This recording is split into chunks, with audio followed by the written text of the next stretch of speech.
Welcome back everyone to our statistics class notes here in section 7.2, where I'm doing a set of 3 simulations to get you to understand a little bit about where we're heading towards, which is the central limit theorem.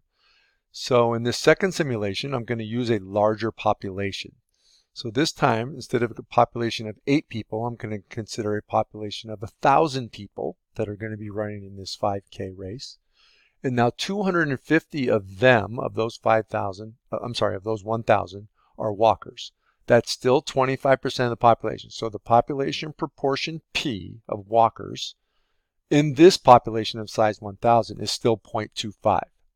Now, I'm going to take random samples of size 10 instead of when I did size 4 in the previous.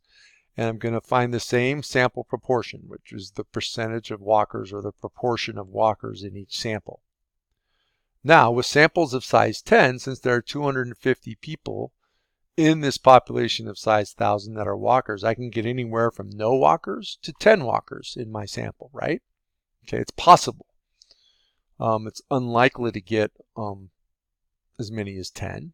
It could certainly get as many as 0, but I mean, you get anywhere between 0 and 10 when you have a sample size 10. There's 250 walkers in there. Okay, so now I'm going to use StanCrunch, and I'm going to do 10,000 samples of size 10. So each sample of size 10, I'm going to compute p hat, the proportion of walkers in that sample, and plot it. And notice that what happens is I get this type of a distribution. So I'm plotting, I get anywhere from 0%, right, 0 out of 10. I could get up to 100%, which is 10 out of 10, but it's so small it doesn't even show up on my graph. Even 90 and 80% don't even show up on my graph, although there's probably a couple there, you just can't see them. But notice that the mean, where this balances, is right around the population proportion of 25%.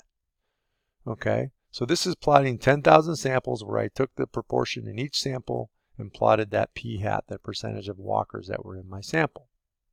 Since the center of the distribution of p hat is about 25%, we can see p hat is still unbiased, even though a larger population and sample size were used.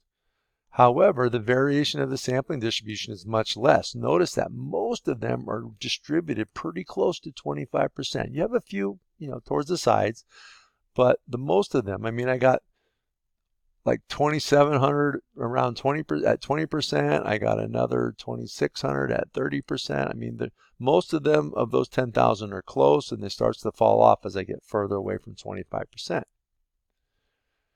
So the estimator is more precise, even though the population was larger, right? The estimator is more precise.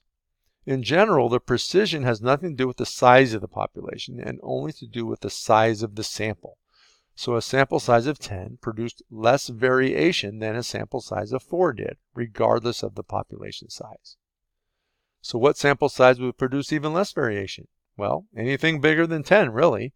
But let's look now at a sample size of 100 next when I do my third simulation.